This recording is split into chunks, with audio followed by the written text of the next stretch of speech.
Good morning. Good morning. I am here and it's Lori with U2FP, Coach Connect Sharecast on Marco Polo. Hey, I am excited to share with you today. We are in the second month of our Living on Fire with Confidence program, and I love how it's going.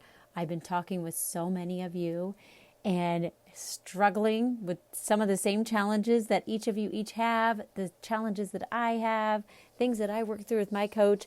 Some of those, let me know, just see if you hone into some of these. But some of the struggles and challenges are eating emotionally instead of desiring to eat for energy or to eat for what your body needs and wants, right? Eating emotionally. Oh, have you guys been there? Even if you're not an emotional eater, I feel like we all have related. We get stressed, we grab the bag of chips. We get stressed, we choose not to eat. Like, we're all different in stressful situations, right? Sometimes we choose not to eat and we need to eat. Sometimes we choose to overeat and we didn't need as much. So we're all different in those things. Other things that have been challenges or struggles with you that I've been working with or that I've seen is the brain chaos, right? The brain's just everywhere. Can't focus in. It's just jumping all over the place. We get squirreled. We get pulled over by this person. We get pulled over by that person when we really just need to focus ahead. Our desire is to have a clear, focused brain, a calm brain. Can you relate? Some other situations have been relational struggles versus just desiring love and acceptance. Schedule challenges. I feel like this might be one of the top. Schedule challenges. Wanting to do everything and anything that's in front of us. Wanting to help everyone all around us and not having the time to fit it all into our calendar. And then not having the time to care for ourselves. Can you relate? Can you relate? I also have seen that struggle to love self. Just the guilt and the shame that comes in. Hey, if I take care of myself, I'm not really doing what I'm supposed to be doing. I'm really only supposed to be helping other people. I'm not ever supposed to take care of myself. Have you ever heard yourself say that? Or think it? Maybe you just quietly think it. When we are taught to love others as ourselves, when Jesus gave us that commandment, he was like, hey, it's important to love others as yourself. He thought we were already loving ourselves, right? So we sort of got it backwards. We listened to love your God with all your heart, mind, and soul. And the second commandment is like that, love others.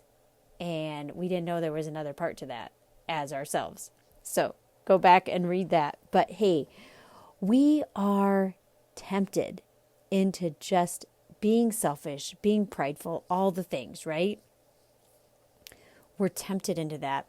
But then we try to break off of that by going completely the other way and just totally pouring ourselves into others, totally pouring ourselves into the other, that we end up breaking because we haven't stepped back.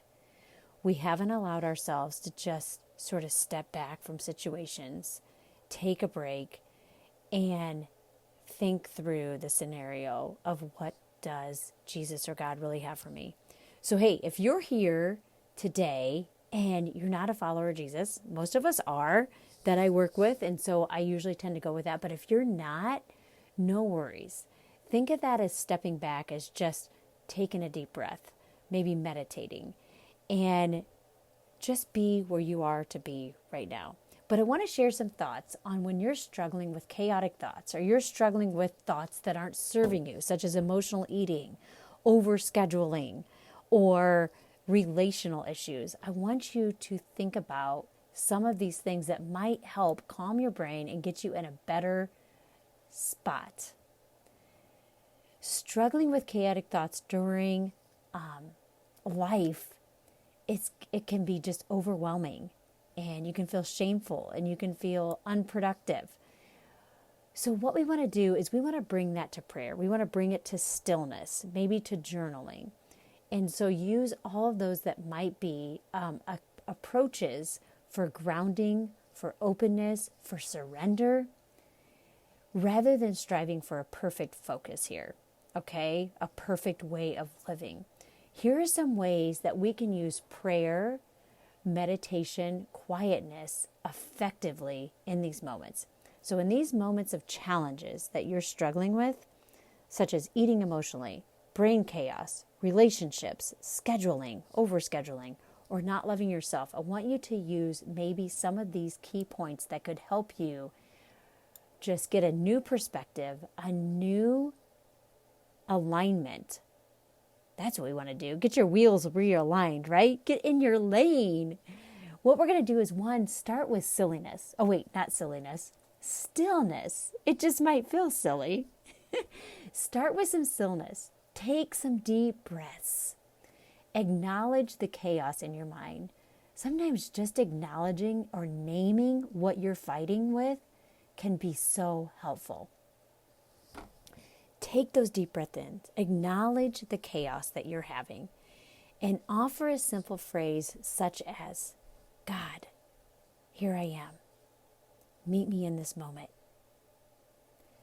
Then use maybe some structured prayers. If you're struggling with words past that, use some structured prayers or scripture or some quotes or some journaling. Reading a psalm or the Lord's Prayer or a written prayer can help anchor your mind. There we are. We use anchors a lot here, don't we? And repeating a short phrase like, Jesus, I trust in you, or be still and know that I am God, helps refocus wandering thoughts. Begin to accept love before asking for clarity. Instead of immediately seeking answers or solutions, simply sit with the truth that you are loved. Imagine God's presence surrounding you, much like a parent gently calming a restless child. And here we go. You A personalities or your Enneagram 8s, I want you to really listen up. Let go of the need to control. Instead of wrestling with thoughts, hand them over. God, I give you these worries. Trust that clarity and the right thing will become clear in God's timing. I'm thinking of Philippians 4:6. Go read that. Or giving all our worries away. Or 1 Peter 5:7. I give all my worries to God. He cares about me. He cares about you. Use your body to pray. If you're struggling to really get in that, change your posture. Kneeling, opening your hands, or even taking a walk while praying can engage your senses and bring focus. Everyone's different. Some of us need to really get small and tight in a ball. Some of us need to open up wide to really feel His presence. Others need to take a walk to calm us down. And taking a walk, we've talked about this, under the trees, hugging a tree. There is some power in our creation out there. There's some power in the trees. There's some power in being outside. There's also power in folding your hands and just closing your eyes. So what posture do you need? And finally, end with some gratitude. Even if your thoughts were restless, thank God for being present with you.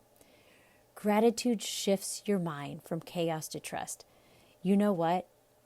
You can't live with both anxiety and gratefulness. Gratefulness is one of the antidotes to anxiety. So if you're struggling with anxiety or depression, find that gratitude no matter how hard it might be. Find that.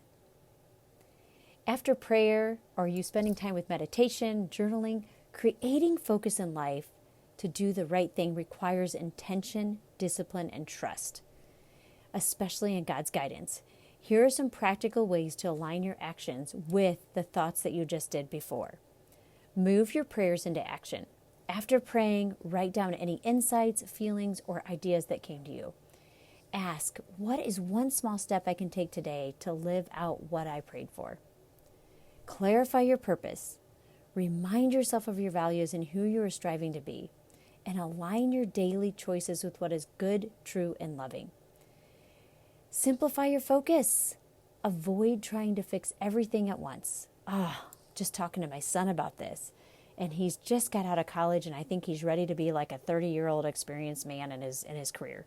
And I'm like, wait a minute. You just graduated. You've barely been out 2 months. It's one step at a time. We began talking about his finances, and of course he's frustrated. He's just a poor college student out of a poor college student who's barely even gotten a paycheck yet. So I was like, wait a minute, you don't have to do all the things that we've been training you to do all these years. Just what's the first one that's going to make a difference? So for you, what's the first thing that's going to make a difference for your focus? What's one small thing?